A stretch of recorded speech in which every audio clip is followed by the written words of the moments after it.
Lower third ভিডিওতে content ক্রিয়েটরদের অডিয়েন্সদের সাথে পরিচয় করে দেওয়ার সাথে সাথে ভিডিওতে একটি নান্দনিক চিত্র ফুটিয়ে তুলতে লোয়ার থার্ডের কিন্তু বিকল্প নেই। কিন্তু প্রফেশনাল মানের লোয়ার থার্ড ক্রিয়েট করতে আমাদেরকে অ্যাডোবি প্রিমিয়ার প্রো, অ্যাডোবি ইলাস্ট্রেটরের মতো বড় বড় সফটওয়্যার ইউজ করতে হয়। কিন্তু আজকের ভিডিওতে আমি আপনাদেরকে দেখাবো কিভাবে মোবাইল অ্যাপ্লিকেশন ক্যাপকাট ইউজ করে আপনার মোবাইল দিয়ে একটি মিনিমাল এবং প্রফেশনাল মানের লোয়ার থার্ড তৈরি করতে পারেন। তো এই সম্পর্কে হচ্ছে আজকের ভিডিও, চলুন ভিডিওটি শুরু করা যাক। ক্যাপকাটে এসে নিউ প্রজেক্টে ক্লিক করব। এখান থেকে নিউ প্রজেক্টে ক্লিক করে আমরা একটি গ্রিন স্ক্রিন ক্যাপকাটে ইম্পোর্ট করে নিব। দেন গ্রিন স্ক্রিনটিকে আমরা আমাদের টাইমলাইন যতটুকু চাচ্ছি ততটুকু মোতাবেক আমরা বর্ধিত করে দেব। আমি এখান থেকে এন্ড স্ক্রিনটা কেটে দিলাম। তারপর এখান থেকে আমরা একটি ওভারলে অ্যাড করব আমাদের নাম দিয়ে, যেটা ক্রিয়েট করেছিলাম আমার নাম দিয়ে। তো এরকম ওভারলে আপনারা কীভাবে তৈরি করতে পারেন, ওভারলে না, এটা হচ্ছে একটা লোগো। তো এটি কীভাবে তৈরি করবেন সে সম্পর্কে একটি টিউটোরিয়াল শর্টসের লিঙ্ক আমার ডেসক্রিপশন বক্সে দেওয়া থাকবে, আপনারা সেখান থেকে দেখে নেবেন। তো আমরা এটাকে এখান থেকে অ্যাড করে নিব। অ্যাড করে নেওয়ার পর এটাকে আমরা ফুল টাইমলাইন জুড়ে করে দেব। টাইমলাইন আমরা গ্রিন স্ক্রিন টাইমলাইনের সাথে মিলিয়ে দিব। মিলিয়ে দেওয়ার পর আমরা এখান থেকে এটিকে ক্রপ করে নিব। এখান থেকে এডিট অপশনে গিয়ে আমরা এখান থেকে ক্রপে ক্লিক করব। দেন এটাকে আমরা যে পার্টটা দিয়েছি ওই পার্টটা ছাড়া পুরোটা ক্রপ করে নিব। পুরোটা ক্রপ করে নিলাম। দেন এখানে টিক মার্কে ক্লিক করব। তারপর আমরা এটিকে আমাদের স্ক্রিন অনুযায়ী অ্যাডজাস্ট করে নিব বড় করে।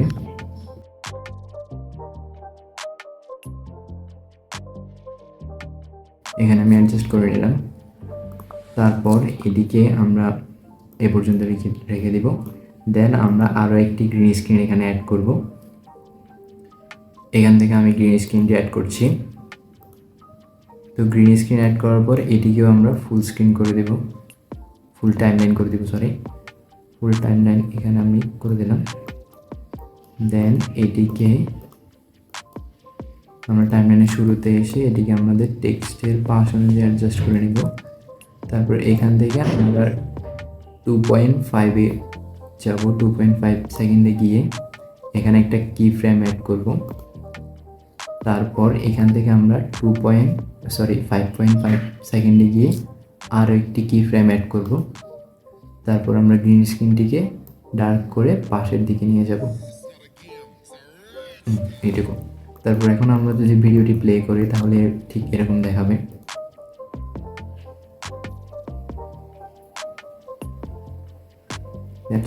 দেখতে পাচ্ছেন আমাদের টেক্সটটি কিন্তু ধীরে ধীরে রিভিল হচ্ছে, কিন্তু এখানে আমাদের পার্টটি অ্যাড করতে হবে। তো পার্টটি অ্যাড করার জন্য আমরা ওভারলে থেকে আবারও আমাদের সেই পিএনজিটি অ্যাড করে নিব। এখান থেকে আমি পিএনজিটি অ্যাড করে নিচ্ছি। পিএনজিটি অ্যাড করার পর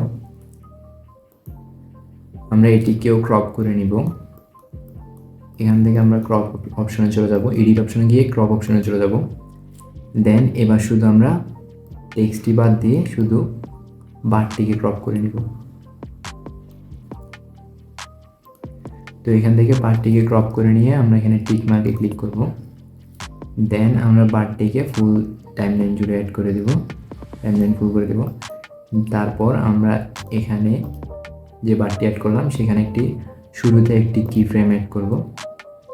দেন এটিকে আমরা আউট অফ ফ্রেম করে দেব এদিক দিয়ে, এভাবে। দেন আউট অফ ফ্রেম করার পর যেখান থেকে আমরা এবার দেখব আমাদের টেক্সটটা কোথা থেকে রিভিল হচ্ছে, ঠিক ওই ফ্রেমের আগের ফ্রেম পর্যন্ত আমরা যাব। তারপরে এখানে একটা কি ফ্রেম অ্যাড করব। দেন আমরা আমাদের বারটিকে উপরের দিকে তুলতে থাকবো, যেখান থেকে আমাদের টেক্সটটা রিভিল হবে। এখানে আমি সেট করে দিলাম এভাবে। দেন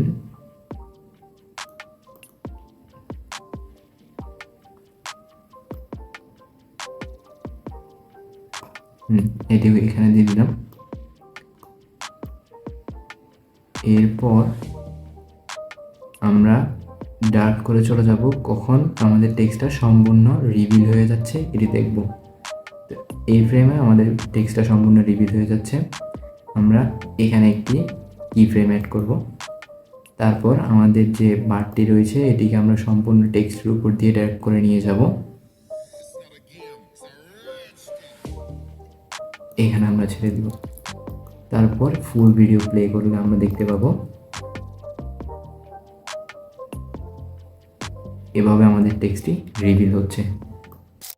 তো এই ছিল লোয়ার থার্ড সম্পর্কিত আজকের ভিডিও। আশা করি আপনি খুব ভালো করে বুঝতে পেরেছেন কিভাবে এটি ক্রিয়েট করবেন।